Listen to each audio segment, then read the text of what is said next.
Livro de Provérbios, capítulos 21, 22 e 23.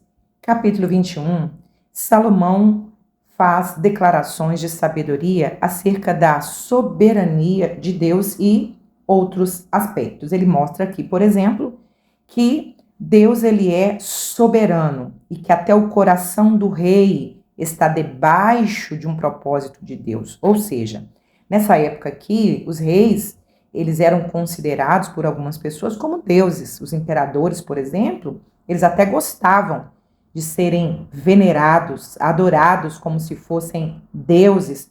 Então Salomão está dizendo aqui, olha, o coração do rei está na mão do Senhor. O coração do homem, no geral, está na mão do Senhor. O que ele está dizendo?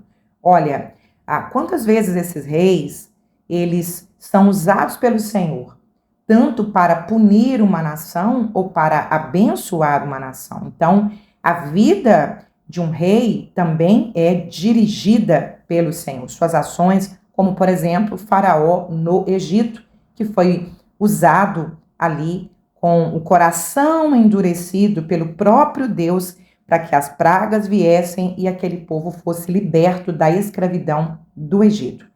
Aqui também mostra que Deus, ele ama uma vida obediente.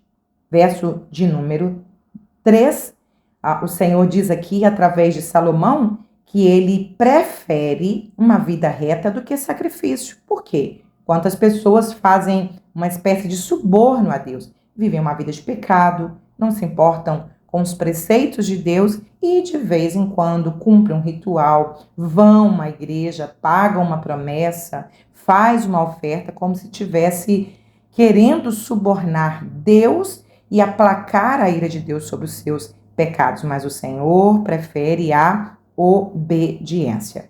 Aqui também fala sobre o homem que não se preocupa com o seu futuro, verso de número 17, e esse homem vive uma vida de esbanjamento. Então, há dois extremos que devem ser observados.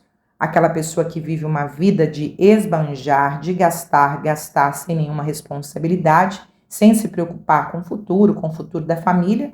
E, por outro lado, existe aquela pessoa que é avarenta, aquela pessoa que não desfruta do salário, não faz um passeio com a família, não come uma comida boa porque vive de juntar. Então, os extremos, eles são perigosos. No capítulo de número 22, Salomão fala sobre o valor da reputação. Ele diz que ter um bom nome, ter um nome limpo, uma boa reputação é muito melhor do que ter riquezas. Em outras palavras, a maior riqueza expressa aqui por Salomão na vida de um homem é o seu caráter, é a sua reputação.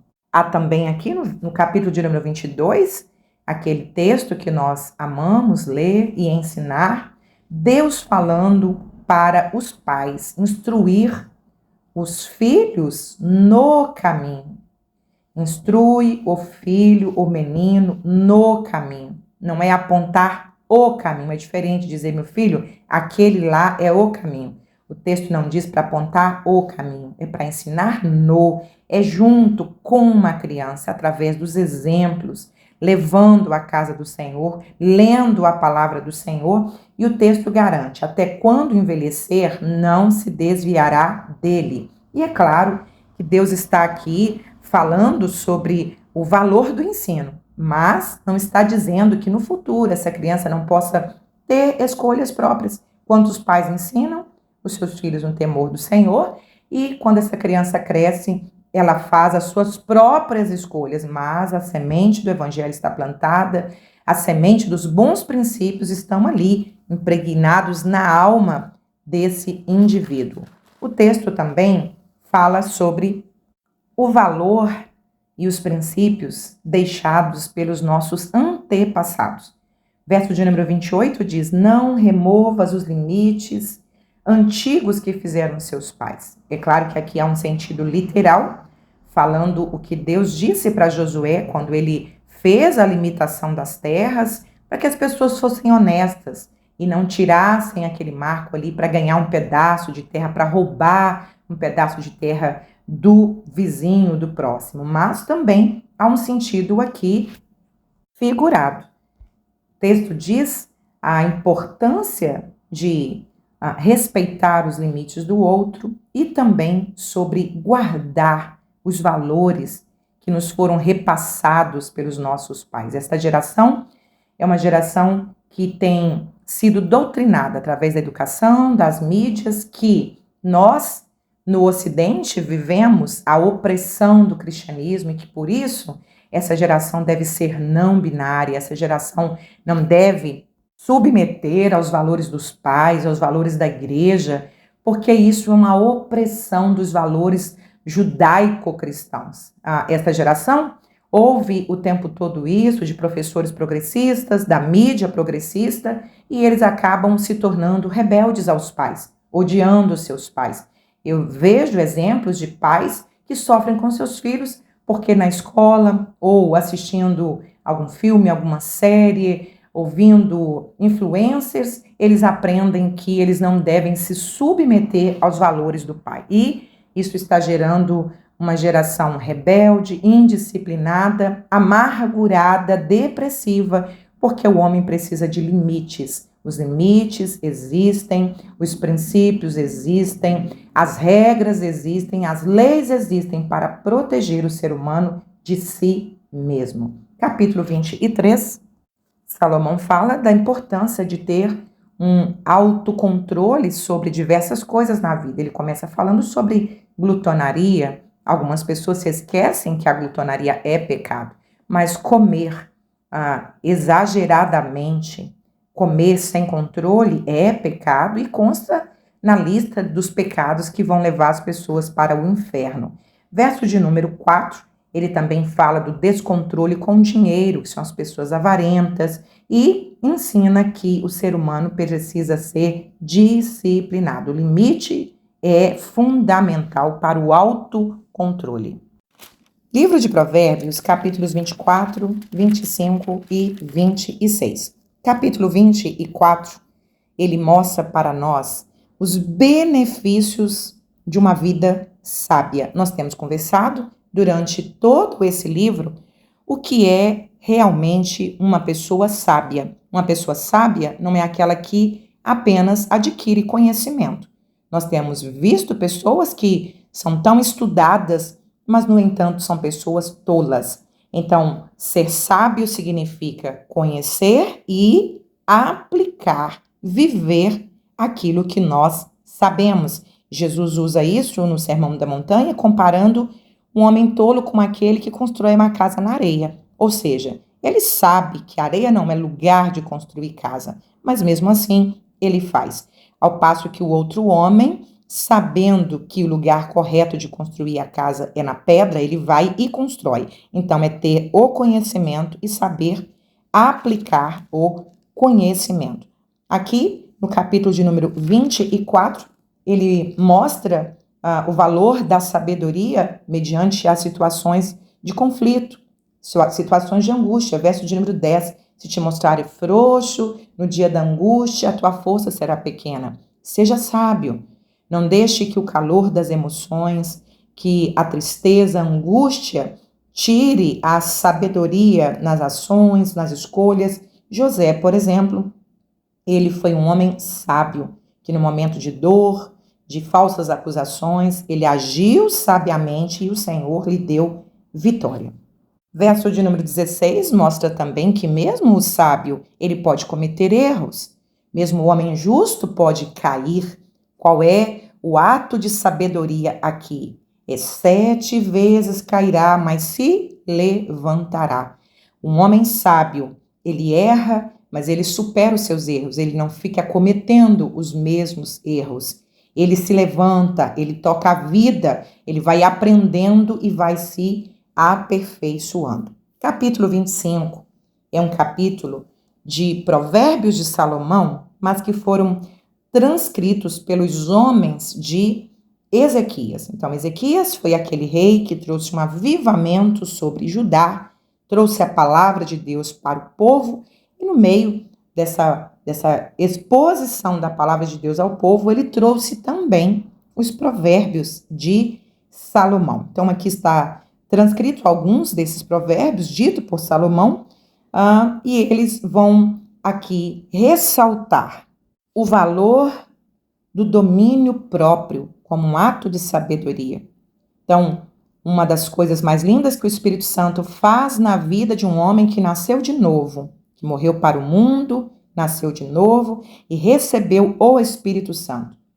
O fruto do Espírito Santo em nós é domínio próprio. Ter domínio próprio nas palavras, ele mostra aí no verso de número 11 que a palavra dita a seu tempo, saber falar na hora certa é um ato precioso. Também é precioso, no verso de número 12, um bom conselho, uma repreensão vinda de uma pessoa sábia. Também é precioso, o verso de número 13, uma mensagem fiel, entregue por um mensageiro fiel, uma pessoa que traz uma notícia, que traz uma mensagem fidedigna. Isto também é uma coisa preciosa. Nós precisamos ter controle sobre as nossas palavras. Neemias, ele soube esperar o momento certo de falar com o rei. Abigail também é um exemplo de uma mulher sábia que ocultou do seu marido que ela estava indo se encontrar com Davi e levar comida, porque ela entendeu que o marido estava alcoolizado e que aquele não era o momento certo para ela falar, contar o que ela estava fazendo. Então, um dos atos de sabedoria de um ser humano é ter domínio nas palavras.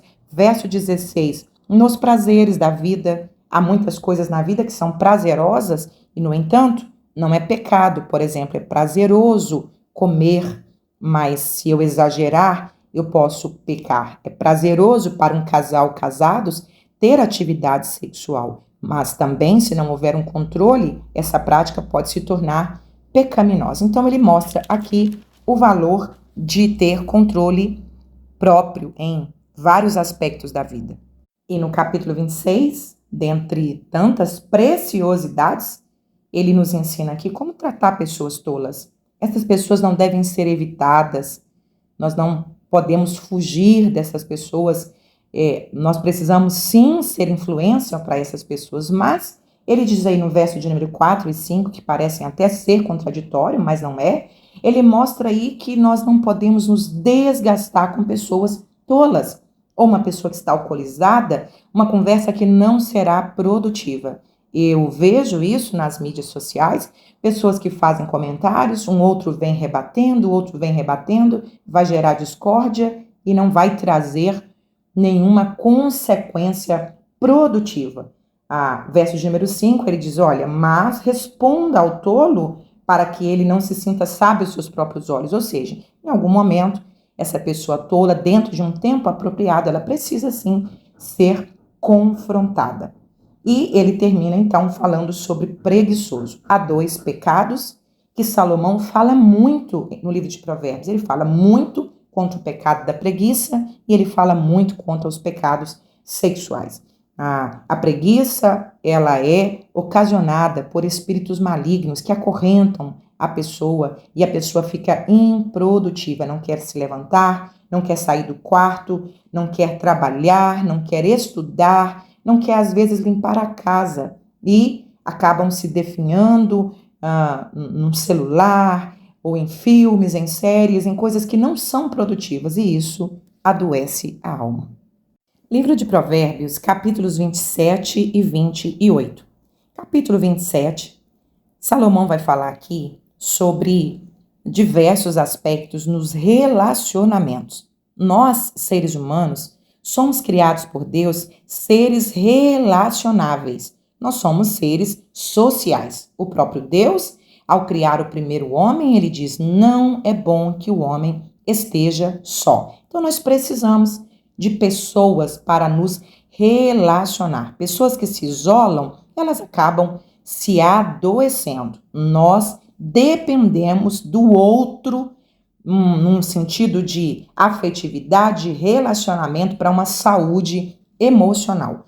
Ele começa dizendo que é melhor você ter uma repreensão aberta de um amigo de ter feridas causadas por esse amigo que te confronta, que fala verdades, que às vezes são duras de ouvir, mas é melhor do que ganhar beijos enganosos daquelas pessoas falsas, bajuladoras e que não fala nunca dos nossos erros e que não nos ajuda a melhorar. Eu, particularmente, prefiro muito ouvir uma crítica do que um elogio. O elogio, ele te deixa confortável. Uma crítica, um confronto vindo de pessoas sábias, essas críticas nos ajudam a repensar os nossos atos, nos ajudam a melhorar. Falando de relacionamento, Salomão disse no verso de número 10, para não abandonar o amigo. Ele fala do valor desse amigo próximo, desse vizinho perto, que é melhor do que um irmão longe, aquela pessoa que está mais próxima para uma situação de emergência, de necessidade. Então ele diz, olha, mantenha amizade. Tem pessoas que têm dificuldade de ter amizades porque elas são intolerantes, impacientes. O primeiro erro do amigo, a primeira falha do amigo, ela acaba desprezando aquela pessoa. Mas ele está aqui nos incentivando a guardar, preservar aquela boa amizade. Ele mostra aqui que amigos de verdade são raros. E esses amigos, quando eles têm temor a Deus, verso de número 17, assim como um ferro afia um outro ferro. Esses amigos que têm palavra de Deus, princípios do reino, relacionamento com Deus, esses amigos nos ajudam a nos aproximar de Deus. Um namoro com um jovem que ama o Senhor, que tem um relacionamento com Deus, aproxima essa jovem do Senhor. No casamento, a mesma coisa, e com os amigos, a mesma coisa. Então, é melhor ter uma amizade com uma pessoa que te eleva, que te confronta, que te melhora, do que estar rodeados de falsos amigos que te levam ao pecado e que te afastam de Deus. Ele diz também, no verso de número 21, que o elogio é uma forma também de provar o nosso caráter. Quantas pessoas não têm estrutura para receber elogio, acaba se envaidecendo, acaba se tornando uma pessoa soberba, orgulhosa. Então, o elogio também é um teste do nosso caráter. Precisamos saber ouvir as críticas e também saber ouvir os elogios. Ainda falando dos relacionamentos, no capítulo de número 28, ele mostra que, versos de número 4 e 5, os que deixam a lei louvam o ímpio. Quantas pessoas não se posicionam quanto aos seus valores, quanto aos seus princípios, por meio de perder a amizade, perder um relacionamento e acabam se tornando cúmplices daquele pecado praticado por aquela pessoa. Eu vejo artistas, eu vejo pregadores, pastores e cantores que não se posicionam diante da mídia, não se posicionam sobre o aborto, sobre as ideologias, sobre a legalização das drogas, por exemplo, nunca se posicionam com medo de perder seguidores, mas a igreja foi chamada como sal e luz e nós precisamos nos posicionar. Verso de número 8 e 9 mostra que esta pessoa que não vive um relacionamento com Deus, até a oração dela é abominável. Por quê? É uma pessoa que não vai orar pensando na justa e reta vontade de Deus. Vai orar segundo a sua própria vontade, os seus próprios desejos, e uma oração sem o conhecimento verdadeiro sobre a pessoa de Deus, ela torna-se abominável. Ele termina o capítulo 28 falando sobre o perigo de confiar na aparência das pessoas. Há um ditado que diz, não julgue o produto pela embalagem. Às vezes a embalagem é feinha, mas o produto é bom. Ou às vezes a embalagem é maravilhosa, o pacote é maravilhoso, mas às vezes o conteúdo não tem nenhum valor. E as pessoas também devem ser tratadas assim.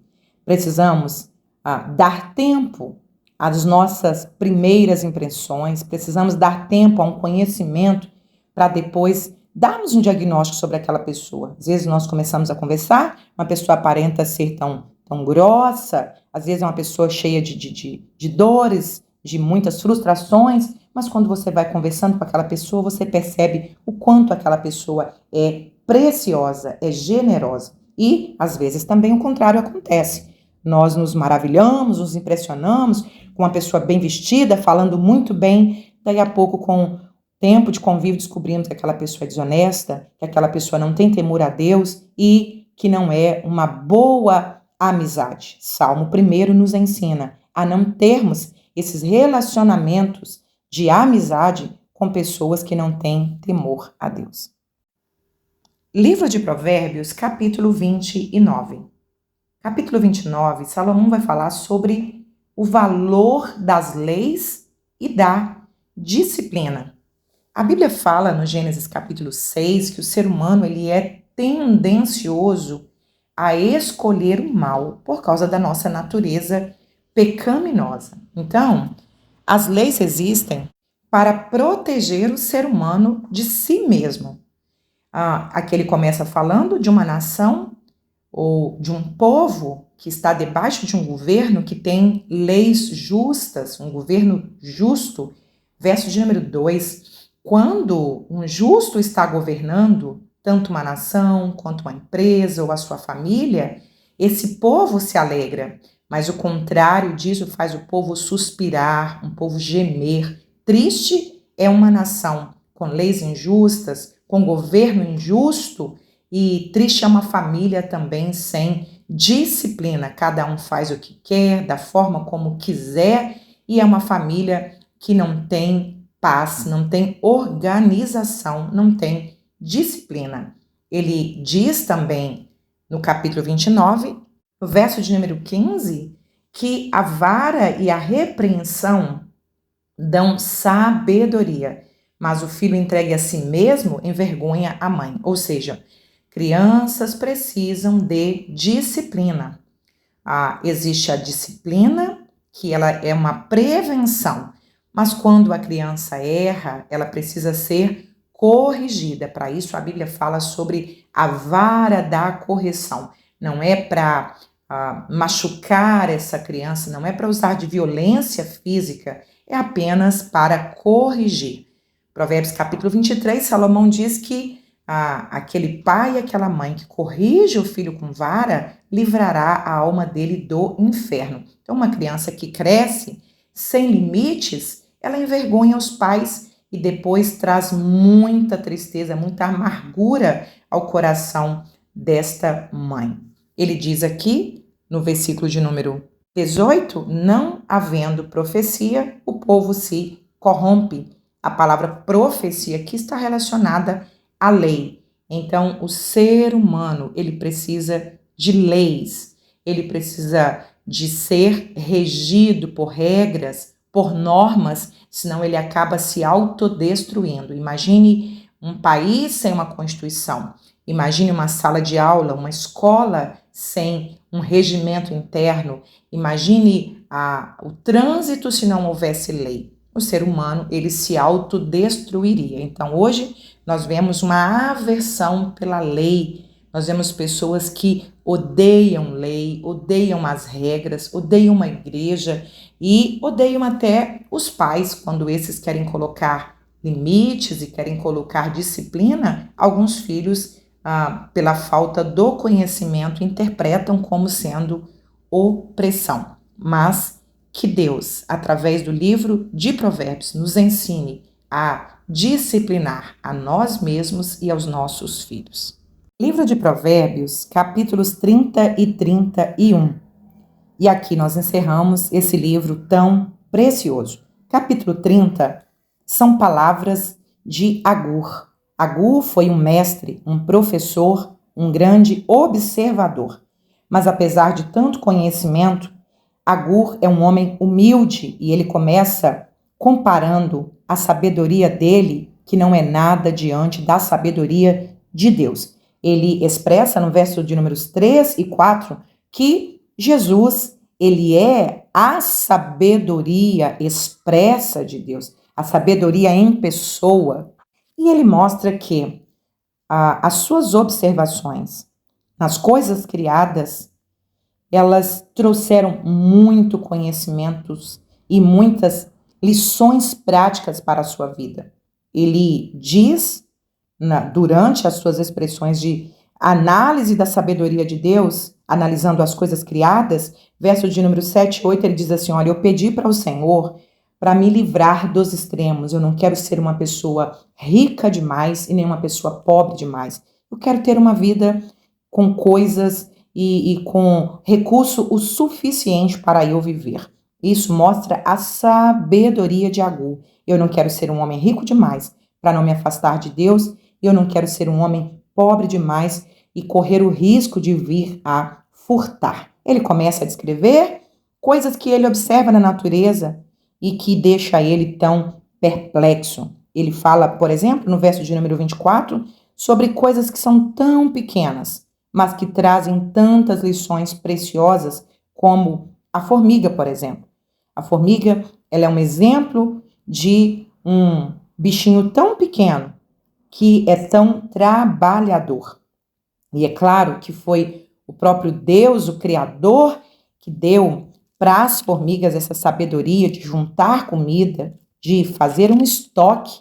E quando vier a estação difícil, essas formigas, dentro de suas casinhas, elas terem o que comer. E aqui ele então expressa a sabedoria do homem que observa a criação e tira tantas lições preciosas e aplicam sobre a sua vida. Capítulo 31 é o capítulo que nós mulheres amamos ler e estudar. Vale lembrar que o livro começa com uma conversa de pai para filho, filho meu, ou de um mestre para o seu discípulo, e vai terminar com uma conversa entre a mãe e o filho, uma mãe dizendo para o filho, a mãe do rei Lemuel. Ela começa mostrando para esse filho sobre duas coisas que destroem os homens: as mulheres, força das mulheres e a bebida. Ela diz, meu filho, não des às mulheres a tua força. Cuidado com a paixão pelas mulheres, não deixe que as mulheres te controlem. Por quê? Ela está falando, olha, eu sou mulher e eu sei o poder de influência que nós mulheres temos. Aliás, Salomão vai falar muito disso no livro de Provérbios e também no livro do Eclesiastes, que uma mulher tem essa força que não é física, mas é uma força da influência, que ela pode mudar a mente das pessoas, tanto para o bem quanto para o mal. E uma outra coisa que destrói são os vícios, a bebida. Então ela diz, olha, cuidado com essas duas coisas que podem destruir um homem. E a seguir, ela passa a descrever quem é uma mulher que vive a sabedoria divina. Quem é essa mulher que recebe o conhecimento e sabe aplicá-lo como mãe, como esposa, como dona de casa. Ela mostra que essa mulher é uma esposa que faz bem ao marido, que enobrece o marido, que faz esse marido melhorar através do seu poder de influência. Ela mostra que essa mulher, verso de número 13 e 14, não é preguiçosa, é uma mulher batalhadora, é uma mulher que tem foco, que tem propósito. Verso 14, é como um navio mercante. Aquele navio tem um foco, tem um destino, tem um propósito. Ela é também uma mulher empreendedora, é uma mulher visionária que ajuda o marido a melhorar na vida financeira. Verso de número 21, ela também é uma boa dona de casa. Ela também é uma mulher que cuida de si mesma. Verso de número 22, uma mulher que cuida da sua aparência, da sua higiene corporal. E quando lemos esse capítulo, pensamos, é impossível fazer o que essa mulher faz. Mas quem é que dá essa sabedoria a esta mulher? Quem é que capacita essa mulher com tantas habilidades? A resposta está no verso de número 30. Então, vamos fechar esse livro com a forma como começa o livro. Primeiro capítulo, verso 7, diz que o temor ao Senhor é o princípio da sabedoria. E termina dizendo isso, olha, enganosa é a graça, a vaidade, a formosura, mas a mulher que teme ao Senhor, esta será elogiada. Então, o segredo dessa mulher não é o tanto que ela estudou, não é a faculdade dela, não é a sua sabedoria própria. O segredo desta mulher é que ela é uma mulher temente ao Senhor.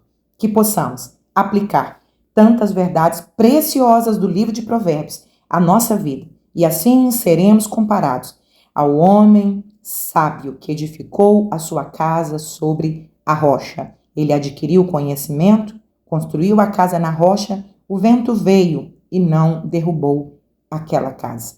Que Deus possa nos abençoar a nossa família através da sabedoria divina que nós podemos retirar, extrair da palavra de Deus.